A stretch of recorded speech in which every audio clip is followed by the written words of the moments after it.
Hello, everybody, and welcome to another edition of this week's Dynasty Dudes Hangout. How you doing tonight, Russell? Well, again, since I pretty much do this every week, gonna give you a weather update so you guys can feel my pain with me. We were supposed to have the storm of the century last night, and you know what we got? Nothing. Nothing. That's They good. they projected 1 to 3 feet, and we got 5 to 6 inches. Yeah, so my girlfriend did too. Re- Dude. Oof, that was all right. That's a really good start, I think. So. All right. We'll get Can we recover? all right. We'll get into the news and notes. Before we're gonna have a special guest on tonight, our good friend Scott Peak. But we're gonna crank out some news and notes before we do that. Oh Um, my gosh, Nathan, you're so funny. I know I am. I'm very proud of that. All right, so we'll start off. There's lots of Colts news this week. Duron Carter, the son of Chris Carter, the Hall of Famer, he signed with the Indianapolis Colts this week, and so it's interesting because while it's good to have a quarterback like Andrew Luck, maybe it's not as good to be in such a crowded wide receiver atmosphere. I know that you're one of those guys that were kind of like, I'll let other people have Duron Carter, but what are your thoughts upon getting Andrew Luck as his quarterback? It obviously gives him a potential ceiling that he wouldn't have otherwise, but I mean, I guess I'm just not interested.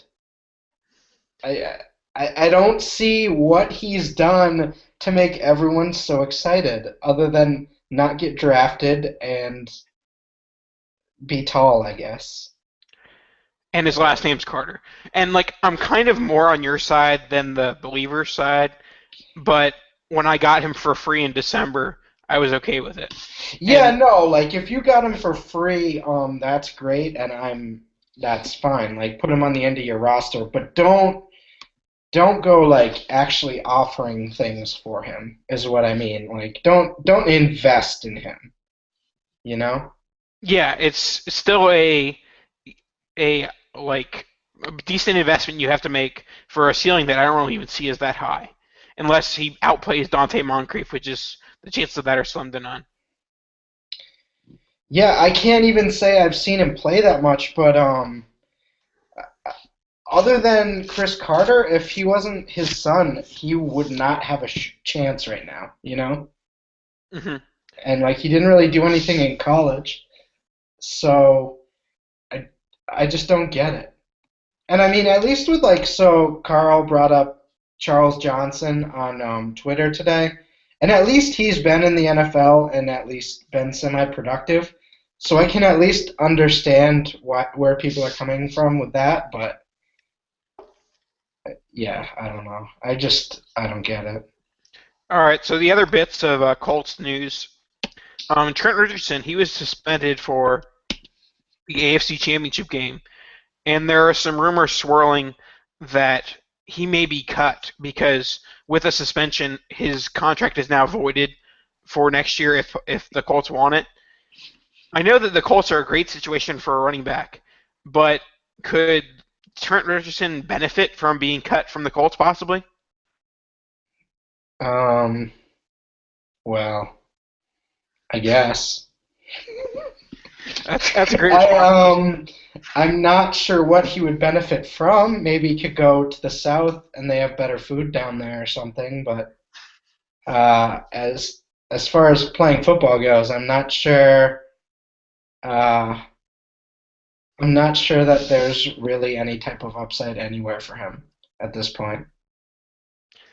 Yeah, it's a sad state of affairs, but that may be the point where talking Trent Richardson on Dynasty Hangout may be a waste of our time. So I we'll mean, we'll move on. if he takes this summer seriously and either loses weight or goes to a good new situation where they find a good role for him, sure. I mean, I could see him ending up as a goal line back or something like that. But I just don't think there's fantasy worthy conversation with him anymore, unfortunately. I mean, I literally traded him for a ham sandwich this week. With Ryan McDowell, correct? Shout out to Ryan, who literally sent me the ham sandwich the day of. I kind of thought it would be funnier if someone like UPS'd it and like sent me just a crappy like regular white bread ham sandwich, but he went all out, got me some wings to go along with it, so pretty happy about that trade. I think I won considerably. Yeah, I think you did too. All right, the last bit of Colts news. There was rumors swirling the entire offseason that Chad Chudzinski, the former Browns head coach, and the guy who assisted Pep Hamilton on the offense last year, there were rumors swirling he'd go to Oakland or San Francisco or any place. But essentially, they went from him being the special assistant to the assistant to the head coach, and he stayed. Um, Personally, I think Chudzinski had a big impact on that Colts offense this year, and a lot to do with their success. I'm not the biggest Pep Hamilton guy in the world, and I think that he definitely helped assist Hamilton into making this one of the best offenses in the NFL. So, as an Andrew Luck dynasty owner, are you happy that Chad Chudzinski stayed? I think at this point I can be considered a Andrew Luck truther. Is that what they call it? That's And what they call it. I don't really think I think it's pretty irrelevant who their offensive coordinator is and really even who their head coach is. I think Andrew Luck's amazing and none of that matters. Pretty much like Peyton.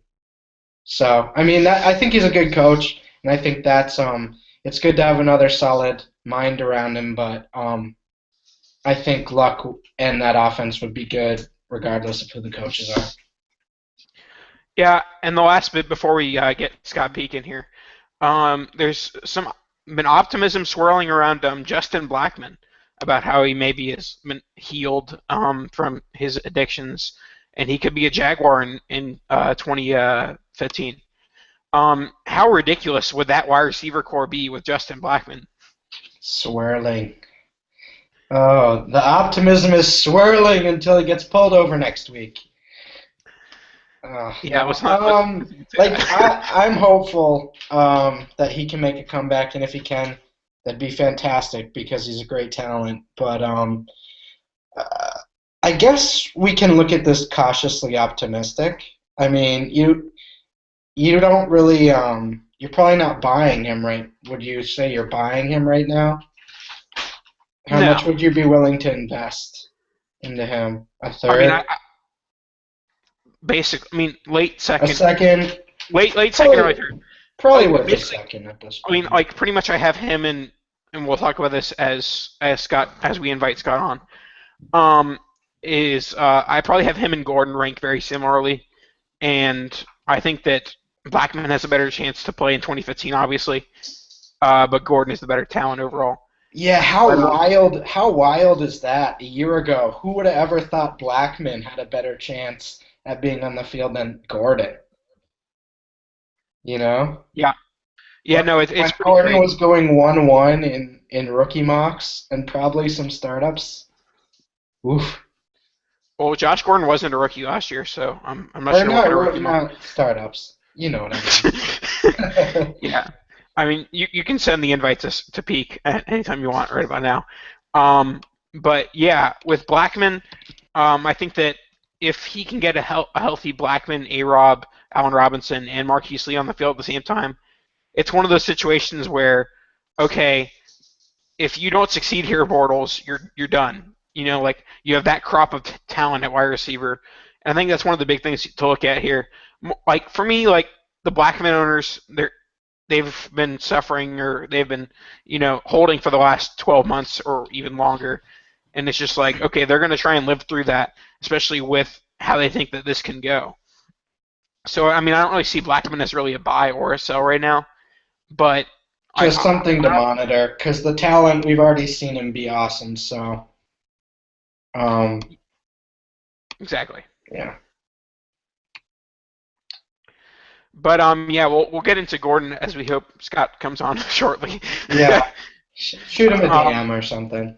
yeah, yeah. So Josh Gordon, the huge news of the week was that he tested positive for alcohol, which he wasn't allowed to have after his DUI incident.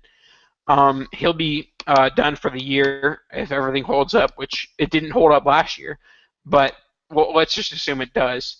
What are you looking at Gordon as far as overall dynasty value and among wide receivers? Where are you looking at him right now? Whew. I never really um, got too invested in Gordon, and I mean, obviously, I saw him as a potential um, generational talent after he led the league in receiving. But at this point, you can't be too confident in him ever playing again. I mean, he got the last suspension sort of cut down, and I don't see that happening for this one. So that's a whole nother year he basically missed. So I wouldn't have him as a top 30 receiver at this point.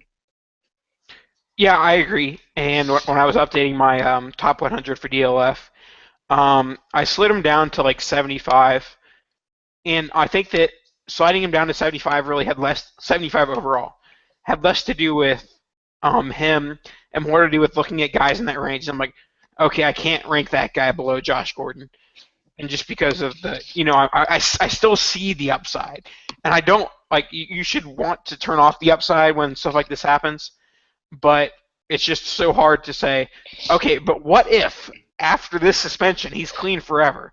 And it's just so frustrating because it could happen, but will Josh Gordon be clean forever after the suspension?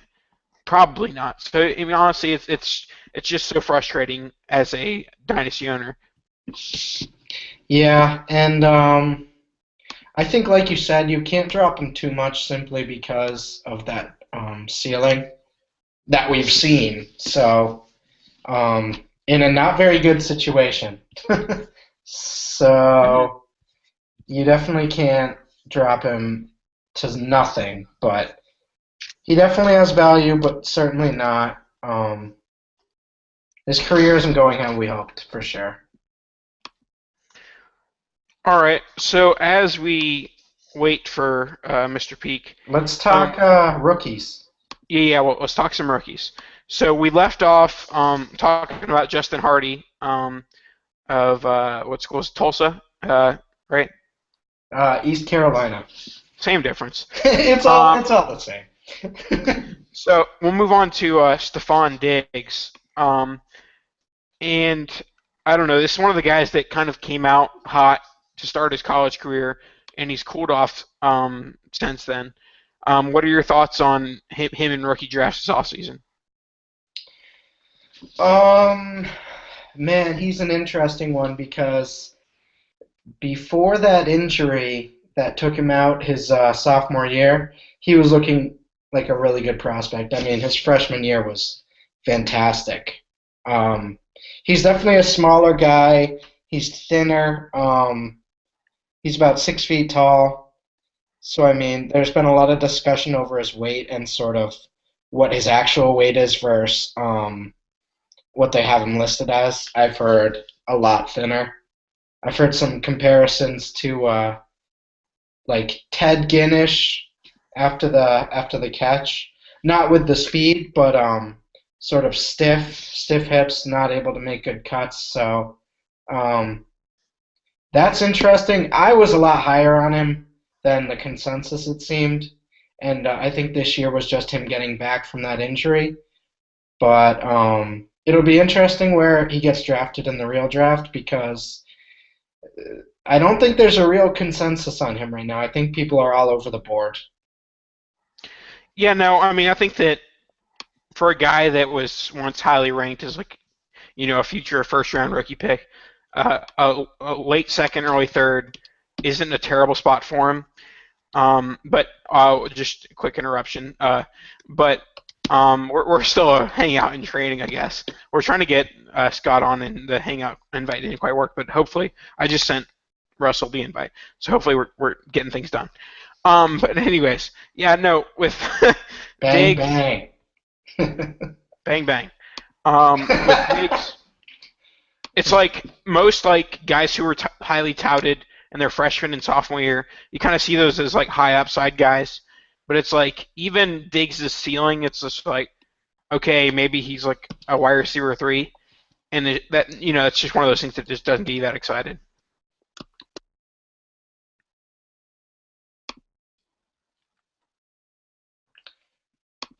Yeah. All right. Yeah, Let's move on. yeah. Go ahead. David Cobb. Have you looked into him at all? Yeah, yeah, yeah. Cobb, and this is one of our guys, Shane Hallam. It was during the season, and people were talking about David Cobb. He kind of bursted out a little bit in the beginning of the season, and no one really knew much about him.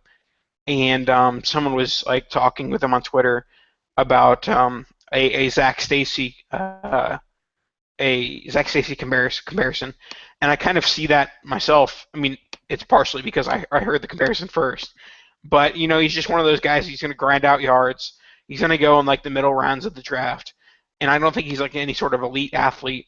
But if he goes in a situation where he's going to get carries, he's going to be a guy you want on your roster. Yeah, I like the Zach Stacy comparison. I think he's a solid NFL running back. I think he could potentially lead a committee. I don't know that he has the ability to be a feature back, like you mentioned, but he could definitely shock people with his ability this year. Sort of, if someone gets injured and he gets thrown into the fire, I could see him becoming fantasy relevant this year. Yeah, no, and it's like when you're talking about late second or late third round picks, the bust rate is completely, you know, astronomical essentially. Yeah, exactly. You're just taking shots in the dark, basically. And there's a couple ways to look at that, and it's like, do I take the guy who can give me 2 years of RB2 production, or do I take the guy who has this certain ceiling and also has like a floor of not even making an NFL team type of thing?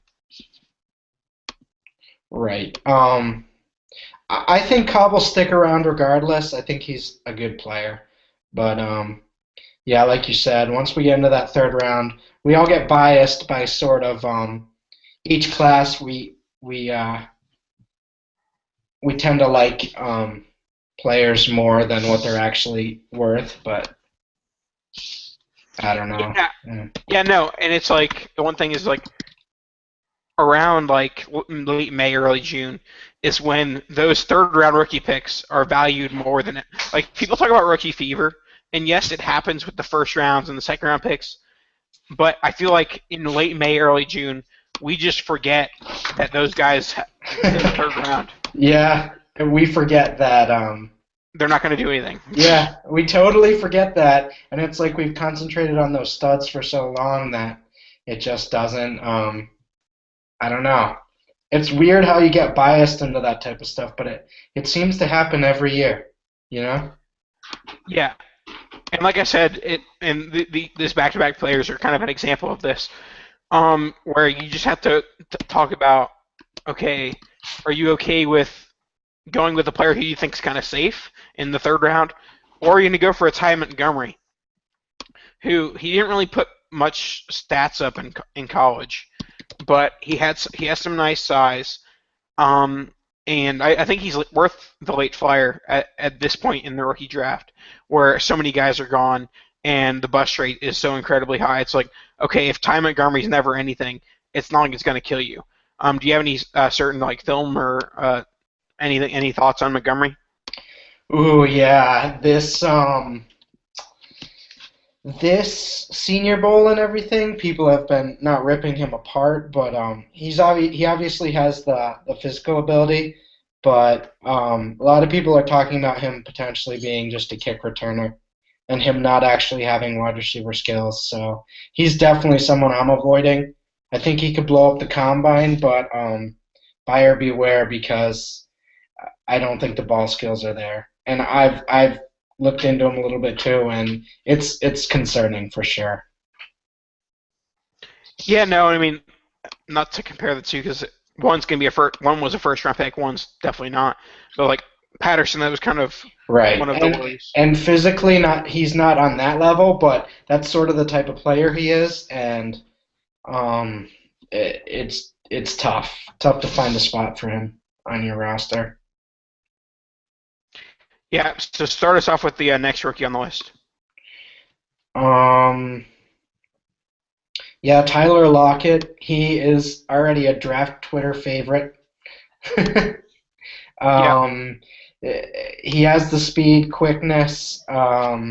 He's very productive in college, and uh, he has everything you want in a slot receiver, but I don't know that he has the upside you're looking for. And obviously, this is the third round, so. Um, but if he goes to a good spot, I'd say it's definitely something you want to. Oh Monitor. God, yeah. Um, you guys are distracting me. We're trying to figure it out.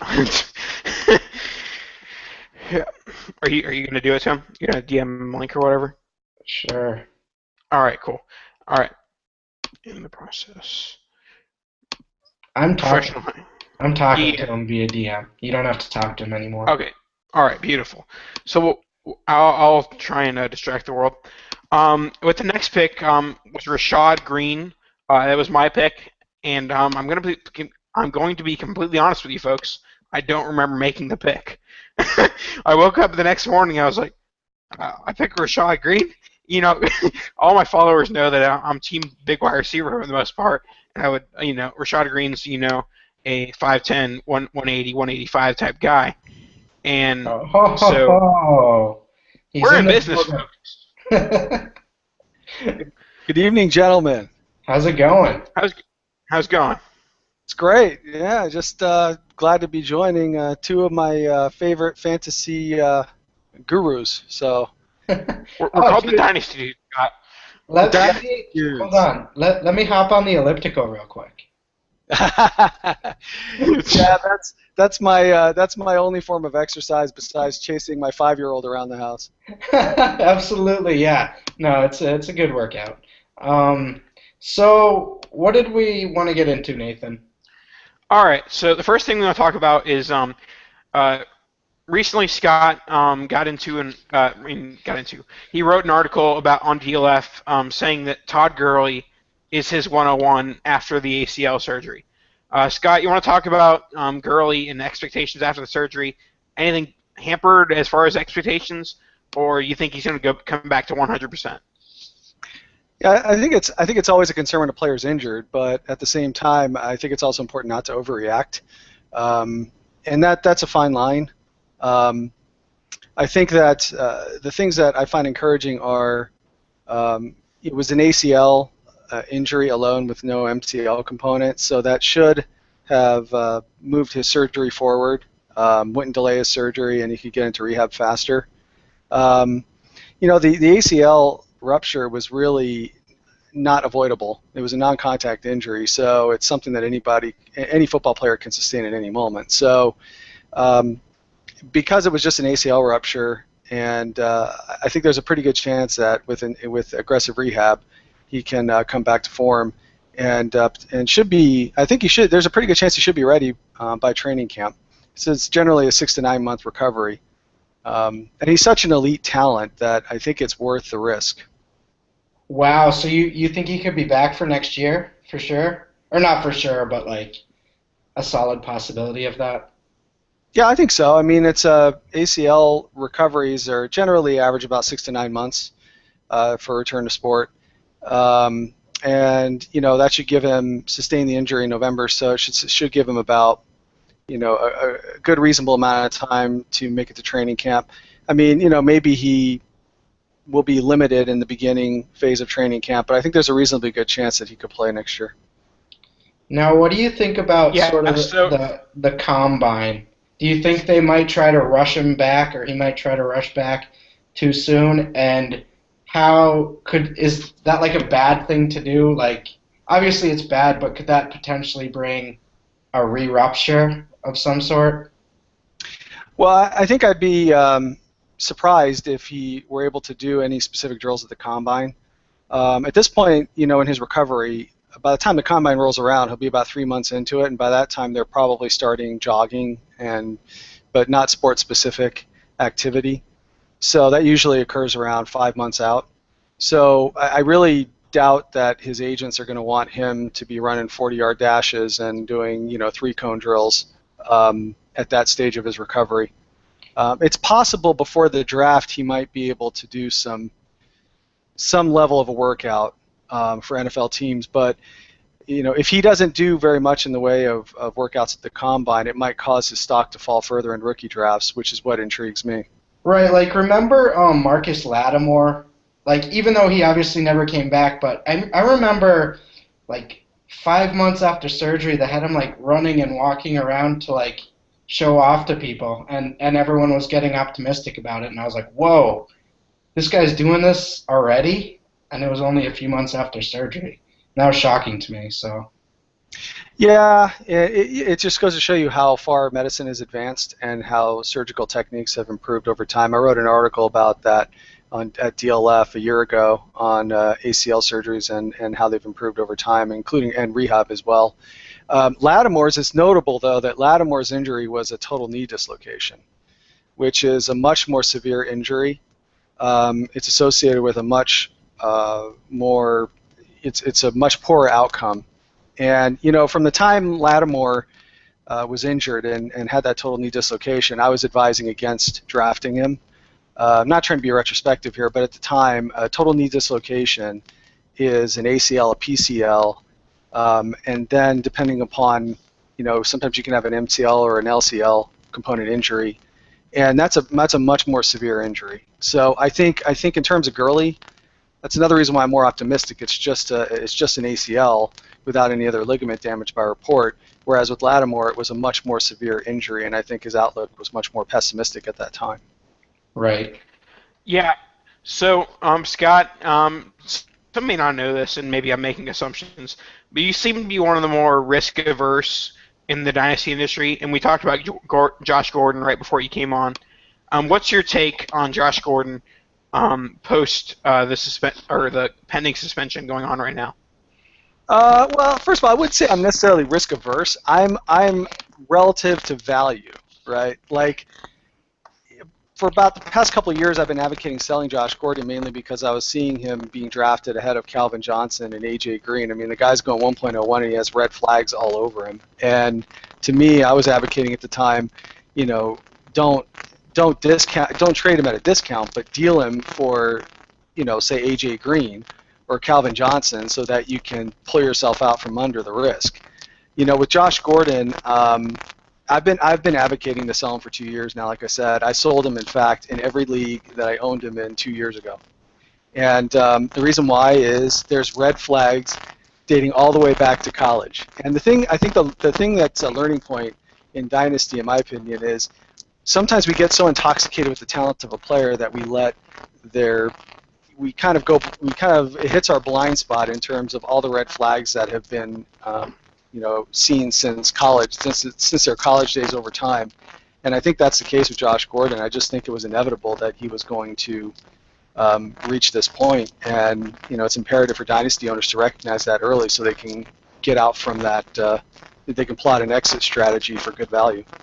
Yeah, and much like with Manziel and Blackman, it's not like there weren't signs that we could have seen if we wanted to, I mean, not that we can count out Manziel yet, but after his first year, it seems like a lot of the same things that were following him in college, the stories, and so I think this is where I've changed my strategy a little bit. Like Scott has said, you definitely want to hedge when you start to hear those red flags. That's why Dorial Green-Beckham is another guy that I'm definitely getting concerned about. What do you think about him, Scott? Yeah, I think. Well, first of all, I can tell you I've given up on Johnny Manziel. I was never a fan, and I was more of a Bridgewater guy last year. So having said, regarding Dorial Green-Beckham, I think there has to be concern. I think there has to be concern for a few reasons. Number one is the repetitive nature of his the series of poor decisions that he's manifested over time. Number two, the gravity of those decisions. I mean, when you look at him pushing a female down the stairs, that's not going to go over too well in the NFL now. And And the third thing is that I don't think people are talking about is that he transferred to Oklahoma. Bob Stoops gives him a chance to redeem himself. And what does he do to reward Bob Stoops for taking a chance on him? He bails on him and goes to the NFL. And I just think that that's a pattern of behavior that I just can't trust him. And so therefore I'm looking elsewhere when I'm drafting players next year. Yep. Yeah, I mean, Russell and I talked about this in the last couple of weeks, and it's like I'm kind of scared to death to not draft him, but I'm also scared to draft him. Like, I don't want to get left out on the party, so it's kind of one of those things that I might get like 1 or 2 shares, but I'm not going to fully invest whatsoever. There's just too much risk going on there. Don't do it. Stay away. One of the things in Dynasty that I've noticed over. Yeah, it's probably some good advice. But so what we're talking about is one of the things in Dynasty is to take advantage of when injuries are bad, really bad for a player, or when they're actually good, as in you can take advantage of the buy low scenario. So who are some of the guys who ended the season on IR who you think that people are maybe overreacting to their injuries scenario? Well, not necessarily anyone on IR, but what I would say is guys I think are available at a discount relative to their injuries are Jimmy Graham, Cam Newton, and Tyler Eifert. I think Eifert had, a not so great showing in his first year, but he didn't really have much of a chance with his dislocated elbow in year 2. And Gresham's basically is going to be gone, and so he'll get that opportunity in Cincinnati. And the thing is, I think his owners might be kind of tired of waiting for him to develop, and especially in tight end premium leagues, he might be a guy to jump on. I think Cam Newton, he had a tough start to the year, but I think the last 10 games of the year he was playing at a much better level. I don't think the injuries he sustained, especially the transverse process fractures, are an issue at all. And I think he has a real opportunity to bounce back in 2015. I mean, we're talking about a guy who's a top 5 quarterback every year since his rookie year. So, and yet I think there are going to be a lot of owners that are getting nervous about owning him.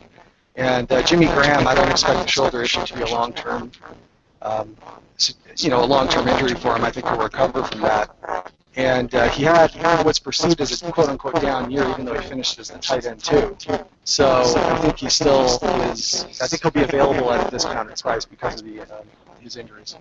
Yeah, as I've mentioned, we did some mocks, and I was Graham and Eifert were pretty much the 2 main guys I was looking at great values this year. And Graham, obviously, it's not necessarily because of the injury, but him not putting up ridiculous stats with Gronk this year, the perception has sort of shifted, and getting him in the 2nd round is just fantastic, even the mid-second. And Eifert, yeah, I think he's the value of the year. 8th or 9th round, you can get him for pretty much nothing compared to what he initially cost, I think. And he hasn't shown us that he's not talented. It's just he's been struggling without the field injuries and stuff like that, so yeah. Agreed. And sell Johnny Manziel. Yes.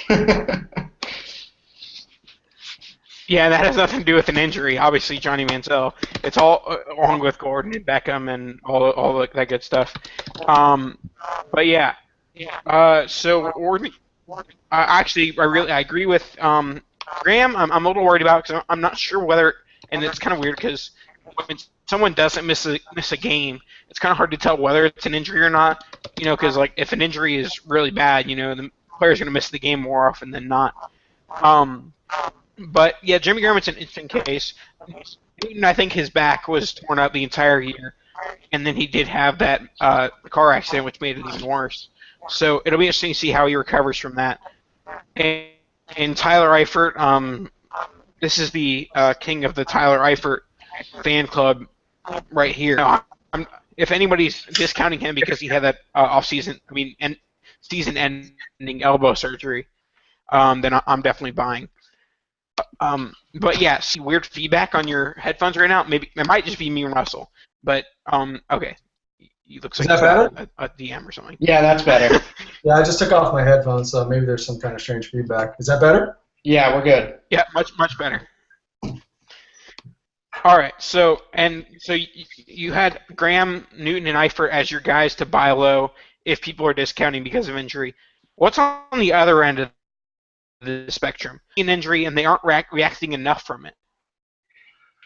Well, I think the guys that I would personally consider selling would be first guy I've been on the bandwagon to sell for a while is actually Julio Jones.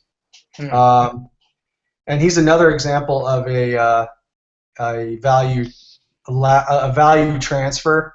I'm not advocating selling Julio Jones for far below his value.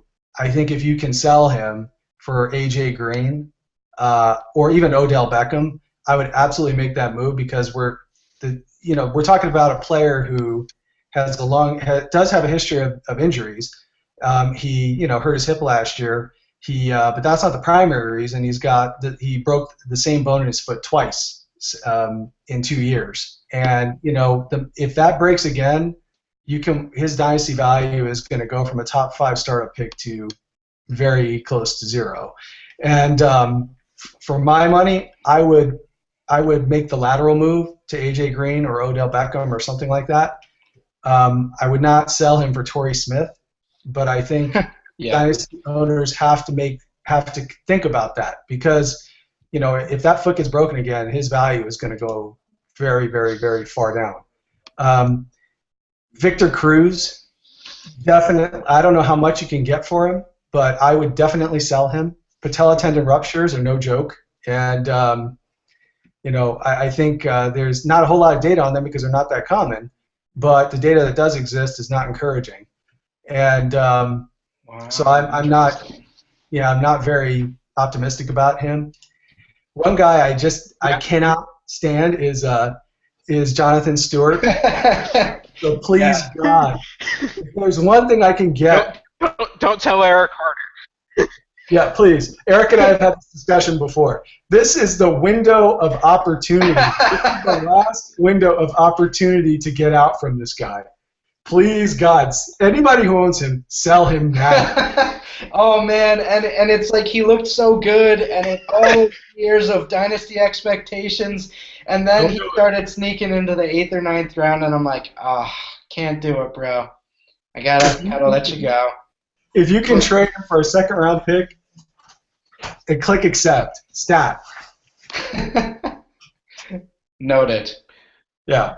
Yeah, mid-season, I was offered Cruz for a mid-second, and honestly, I think that after the Cruz injury, and I didn't accept because based on team structure, but based on your Cruz opinion, you don't think he's worth a rookie second right now? I would trade him for a rookie second. I can't get him for a rookie second. I've tried, but I can't. Yeah.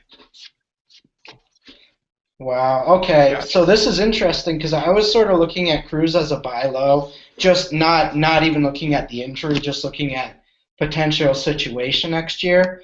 But yeah, I guess so. I don't have any experience with sort of like gauging players on patellar tendon injuries, So I guess if that's Russell and I are not doctors. We don't play one on television. So that might change my view, actually.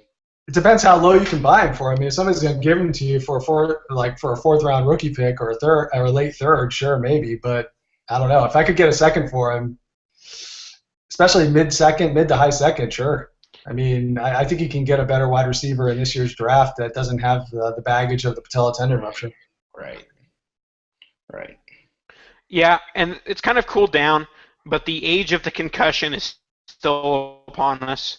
And Jordan Cameron is kind of a golden child of sorts right now. So how are you looking at Jordan Cameron's dynasty value? And it's funny you mentioned that because I had him on the list of sells. Scott. So, yeah, I had him on my list of players to sell last. I saw that. That's why I said it. There you go. There you go. Last year, I sold him in the only league I owned him, and the main reason why I was concerned is he only had one strong year and a fantasy production, and he's had multiple concussions, and I was very concerned about that. So in one league, I sold him for what turned out to be 1.04 in Dwayne Allen, and I was pleased at the time to do it, although Dwayne Allen has been disappointing. But Cameron, he's just had a series of concussions. He can't stay healthy. I think if you can find a buyer at a reasonable price, I would definitely deal him. And okay, all right, let's hear what you have to say about Gronk. And so, where it gets hit. I don't know what Nathan's doing. He's fine. Just start talking about Gronk. Well, this is the I was gonna say Gronk too. I was gonna say where it gets interesting is where. Well, this is the one that's going to be difficult, okay? And I think this is the one that nobody. I can tell you with certainty that probably nobody's going to listen to me on this one. But I view Gronk in the same category as Julio Jones. I think it's a lateral move opportunity. Gronk's value right now has, he's basically being drafted late first in startups. Mid first, yeah, he's going really high right now. Earlier than that, like top 5. Now that is incredible draft capital to invest in a guy who's had 2-level back surgery, a fractured forearm, and an ACL. And I think in the world of Dynasty, I think we get influenced by positive news. It's like the stock market. Everybody wants to buy the stock that's hot. And then when the floor falls out, you're the ones who had all the optimism are left holding the bag. I mean, I think that Gronk could go on to have a happy, healthy career and be the #1 tight end for the next 5 years. I hope it happens. But 2-level back surgery is not to be trifled with, and it can create instability in the spine that can increase risk for herniations above and below each level. And he plays a violent sport. If he gets a third back injury, I don't know. So that's the way I view it. I mean, I think, again, I'm not advocating selling him for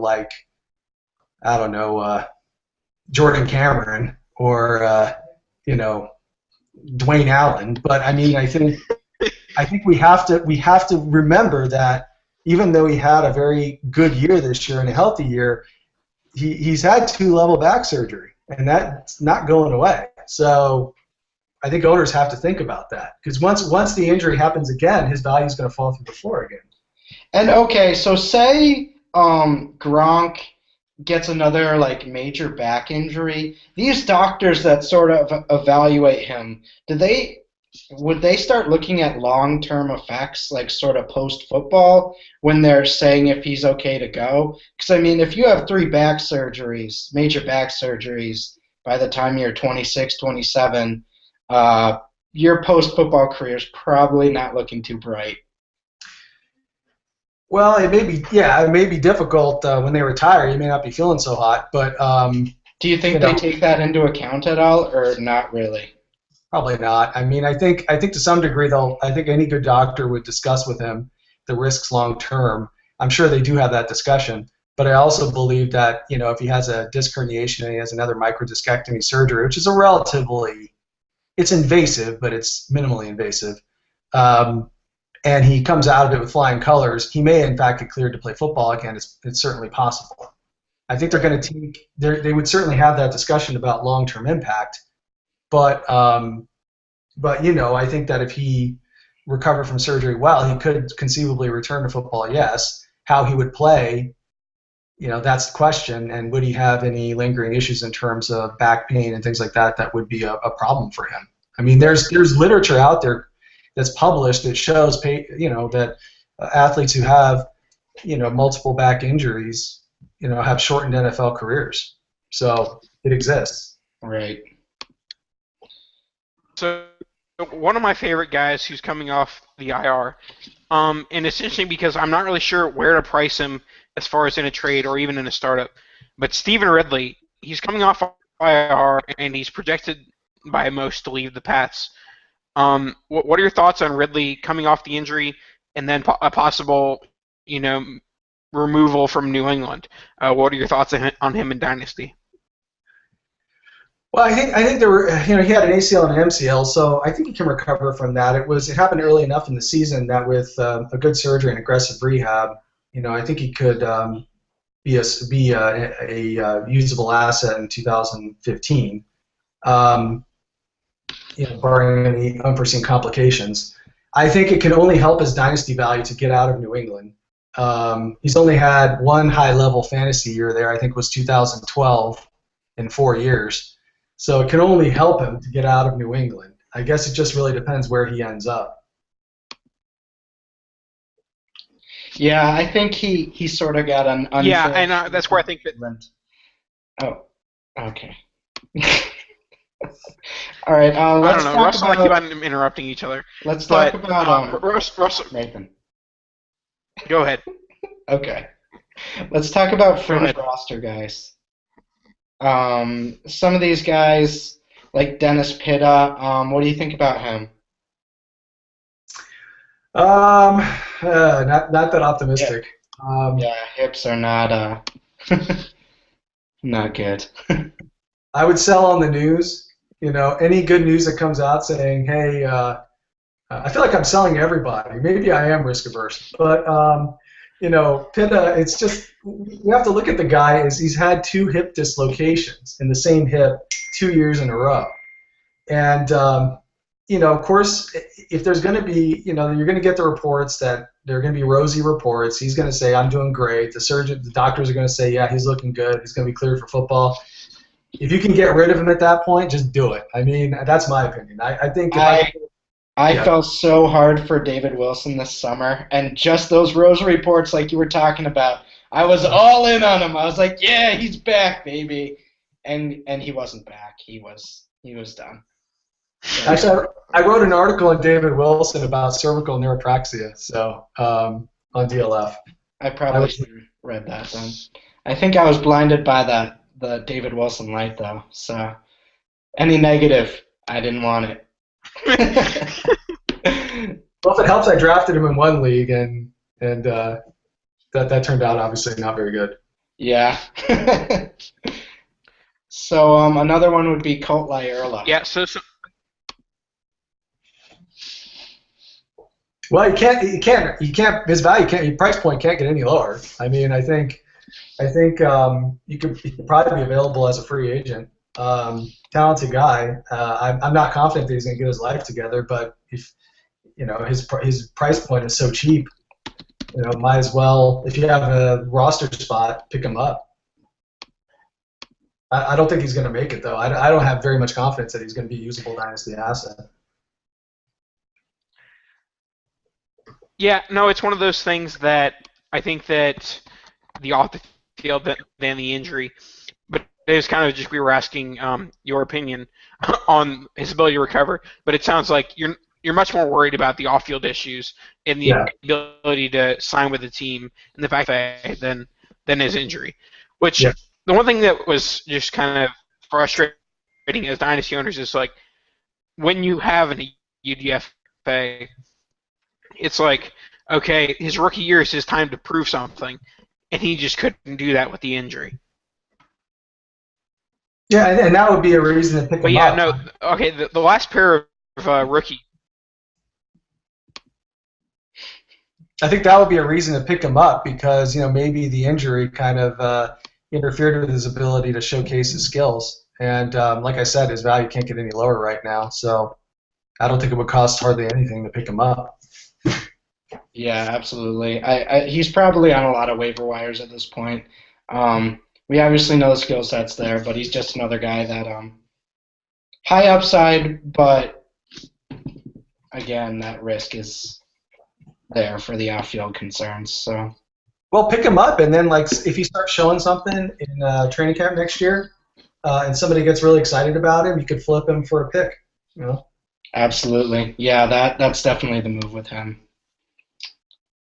All right, so anything on Jared Abbrederis or Tyler Gaffney? I think Abbrederis I think he's an interesting target. He does have a history of at least a couple concussions. That's a little bit of a red flag. And of course the ACL injury is a concern.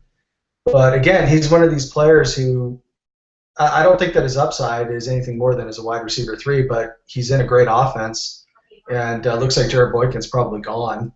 If Randall Cobb goes, we know the wide receiver 3 position in Green Bay is fruitful. So absolutely. So I would be looking to pick him up if I could. I mean, his price point's not going to be very high. All right, so I have an injury question. For lower body injuries, which is the worst one? I mean, I know we talked about Victor Cruz. Is the patellar potentially the worst one out of, say, like foot, ankle, knee? It's pretty bad. I mean, I think the two ones that I don't like are patella tendon ruptures and Achilles tendon ruptures. I think Achilles, yeah. Both of those are the problem with both of those is that they're not as common as ACL ruptures. So as a result, surgeons. I mean, don't get me wrong, NFL players get the best possible surgeons on the planet, and that counts for a lot. But the number of patella tendon ruptures and Achilles ruptures is nowhere close to the number of ACLs per year. And then the outgrowth of that is that surgeons get a whole lot of reps at doing surgeries for these types of injuries. Whereas for patella tendon ruptures and Achilles tendon ruptures, not so much. Now I think the medical field always advances, and betting against NFL medical teams and the surgeons that they're employing is always it doesn't always work out too well. In fact, most of the time it probably doesn't. But because they're excellent, they're getting the best surgeons out there, and that makes a big difference. But having said that, the data on patella tendon ruptures and Achilles tendon ruptures is not nearly as rosy as ACL tears. So I think both of those injuries are pretty significant red flags for players. Cool. So yeah, definitely something to look out for, guys. If you're listening now, if you see those are definitely big red flags. So sell. Well, I can't think of a single player with a patella tendon rupture that has a useful fantasy asset. Right, and I mean, Demarius came back from the Achilles, yeah. But I've seen plenty across the years that haven't. He's sort of the one rather than the normal. So. And he reportedly had a partial tear, which makes a difference because if you think about it, if you have one of the problems with doing an Achilles tendon surgery is that the surgeon has to approximate the exact length of the tendon, and that's actually one of the longest tendon. That's I think the longest tendon in your body. And if you have a partial tear, I think the surgeons have a much easier time approximating the length of the tendon compared to a complete tear. And that's the thing, because with Achilles tendon ruptures, if you repair it and it's too long or too short, then that's where it creates the problem with explosiveness and getting off the ball. And that's dependent upon the skill level of the surgeon.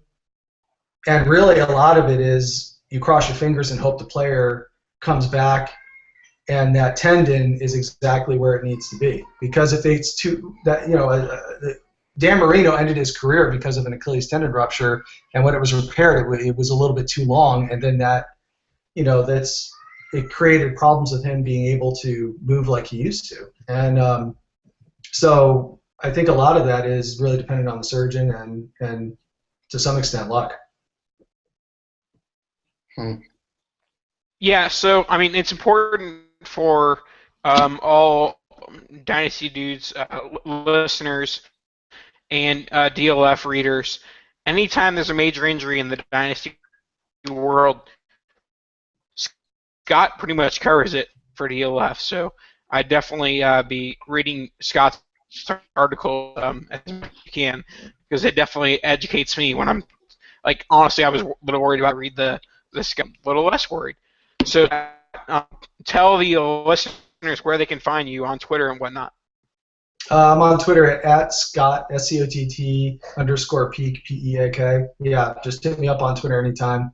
And you can definitely visit dynastyleaguefootball.com. It's a great site. Lots of great content from you, Nathan, and Russell, and everybody. So I think it's and a very active forum. So, but yeah, hit me up on Twitter anytime. I'm happy to answer any questions. Yeah, absolutely. I mean, you can ask Scott, or you could potentially ask Carl, and you'll get probably a terrible injury answer or something. But I'll definitely give you some feedback. Hey, he traded me Kyle Rudolph last year, so I'm still mad about it. No, we love Carl. We're just messing around. All right, Scott. Thanks a lot for coming on tonight, Scott. We appreciate it. Hey, thanks for having me on, guys. Really appreciate it. A lot of fun. Yeah, this was awesome. Thanks, Scott. Appreciate it. Have a good night. All right, see you later. Yeah.